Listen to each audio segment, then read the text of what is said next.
Hoje irei falar sobre o Código Penal da vida futura.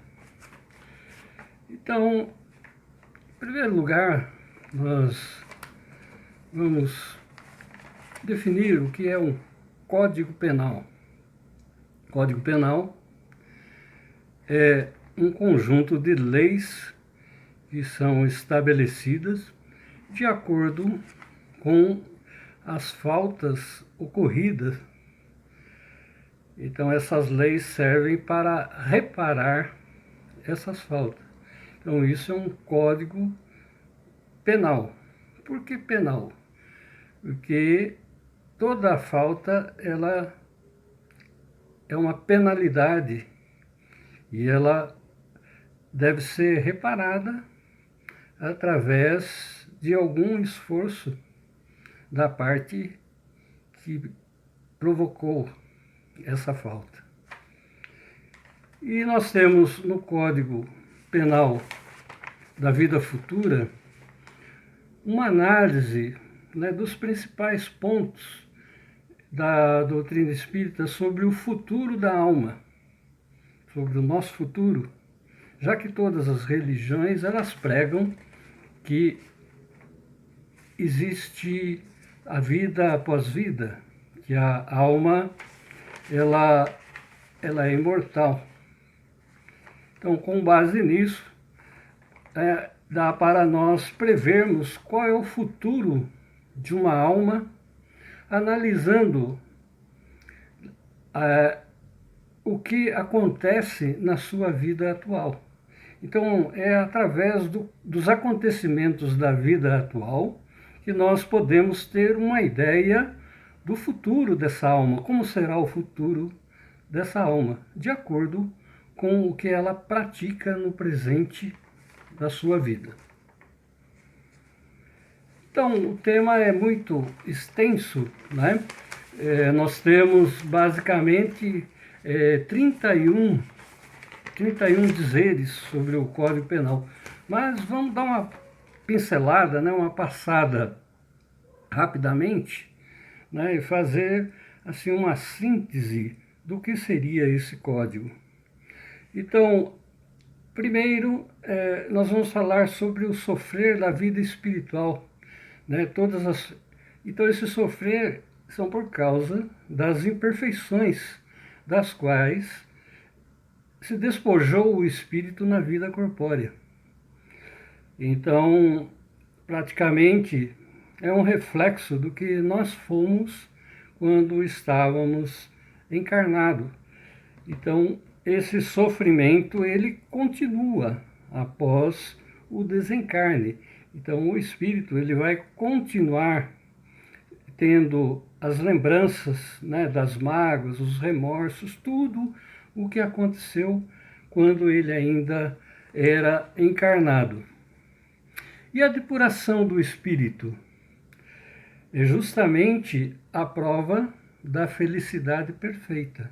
Então, só consegue realmente a felicidade, vamos dizer, assim, uma felicidade respectiva, porque a perfeição ainda estamos longe de alcançá-la, mas o espírito ele consegue sentir felicidade depois de uma depuração. O que é essa depuração? É nada mais do que o resgate das dívidas contraídas por esse espírito na fase encarnada. Então, quando ele consegue se redimir, isto é, ele consegue amenizar a sua pena ou cumprir a sua pena, ele está no estado de depuração. E aqui é um estado de uma felicidade relativa. A alma tem imperfeições sobre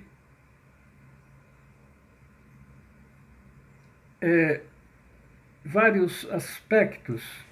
O primeiro aspecto é que quem sofre mais é quem tem um maior número de imperfeições. Por exemplo, uma pessoa que tem 10 imperfeições, ela sofre muito mais do que aquela que só tem 4.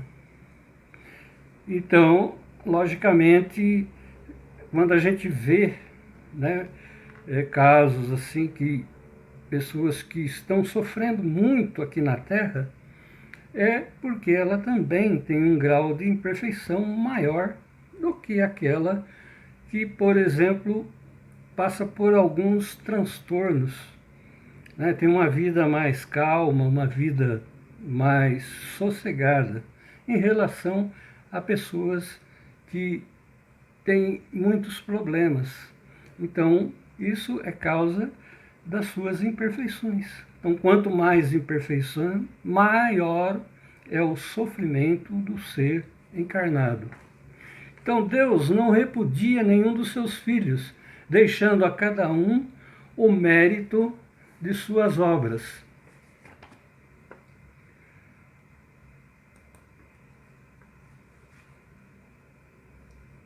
O sofrimento e as imperfeições que a alma carrega não têm lugar circunscrito.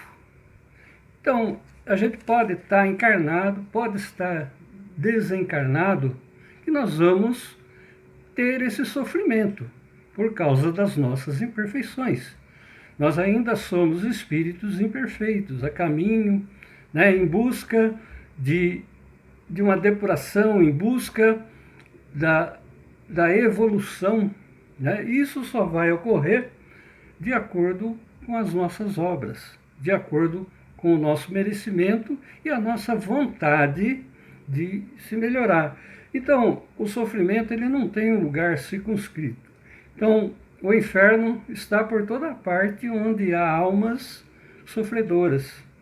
Assim como o céu está em todas as partes para as almas que são felizes. Então, nós podemos dizer que não fazer o bem pode se tornar um mal. E a pessoa deve sofrer esta imperfeição. Então, às vezes nós falamos, eu não faço mal para ninguém. Mas você faz o bem? Então, se não faz o bem, isso já é uma imperfeição. E, logicamente, você terá que reparar, né, através do tempo.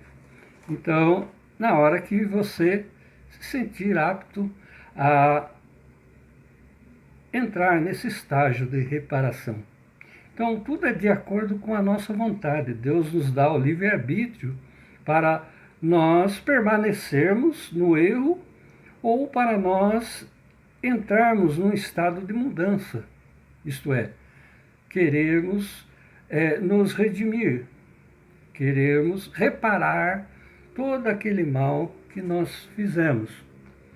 Então, o sofrimento faz o espírito descobrir que nada é perdido, nem o bem, nem o mal, na justiça de Deus, na justiça divina. Toda falta cometida deve ser paga nessa existência ou nas próximas existências. Então, como eu falava, na justiça de Deus, na justiça divina, então essa é uma lei divina. E toda a falta que nós cometemos nesta vida e em outras vidas, nós teremos que reparar. E é essa reparação que vai fazer com que nós nos depuremos, com que nós nos sintamos felizes por passarmos por essas provas e por essas expiações. Todo sofrimento corpóreo julga-se de natureza das faltas cometidas em presente existência ou nas vidas passadas. Então, muitas vezes sofremos hoje porque no passado não fomos tão bonzinhos o quanto dizemos ou o quanto somos hoje. Porque o espírito ele pode ter tido uma evolução, né, ao passar por outras fases, por outras vidas. Então, talvez nós já estejamos querendo viver pensando no bem, tentando fazer o bem, ou tentando ajudar os outros e se ajudar também, né? Existe a possibilidade de estarmos num estágio assim de compreensão da nossa situação perante a vida. E é lógico que nós estaremos sempre resgatando tudo aquilo que nós fizemos nas vidas anteriores. Na expiação, temos os atenuantes e os agravantes. Por quê? Às vezes nós estamos tendo uma prova, ou passando por uma prova, né, que às vezes nos é atenuada. Por exemplo, o tempo dessa prova seria mais algum tempo, mas porque nós fomos bons durante o processo, né? Quando estava acontecendo essa prova, nós tivemos méritos. Então existem atenuantes onde essa prova ela poderá ser reduzida. Também pode ter o agravante, né? Que nós viemos com uma missão, nós falamos que iríamos resolver a situação e não resolvemos. Então o que aconteceu? Teve o agravante. Logicamente nós teremos que cumprir, né, toda essa falta nessa encarnação ou talvez em próximas encarnações. Esse é o objetivo, né,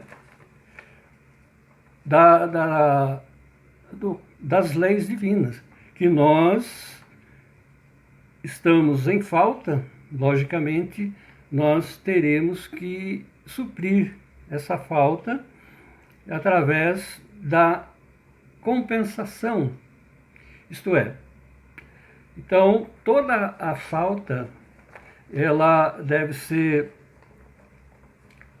reposto. Aquilo que nós tiramos, por exemplo, um dia de uma pessoa, nós devemos restituir.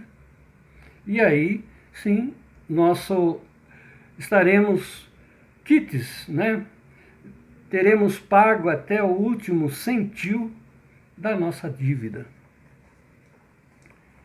Então, agora o maior problema é a negligência da vida espiritual, que causa os sofrimentos após o desencarne e persiste por anos, porque o espírito ainda crê que está vivo. Então vai levar um tempinho até ele descobrir que ele já está, né, na vida espiritual e ele entender a sua situação e todas as nossas dívidas, né? Nós devemos quitar, e começando pelo arrependimento. Então é através do arrependimento que nós já vamos ter um pouquinho de alívio na nossa pena.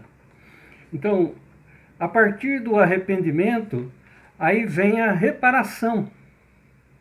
Então são duas fases. Primeiro é o arrependimento e segunda fase é a reparação. E a quitação, né, do mal do passado serve de um adiantamento nosso para o futuro. Então, logicamente, que se nós estamos em sofrimento, é logicamente porque nós somos devedores. Então, nós devemos primeiramente nos arrepender e depois tentar reparar todo o mal que nós fizemos. O sofrimento está ligado à imperfeição. Toda falta deve ser reparada. É a justiça divina. E a cada um segundo as suas obras no céu e na terra. Muita paz a todos.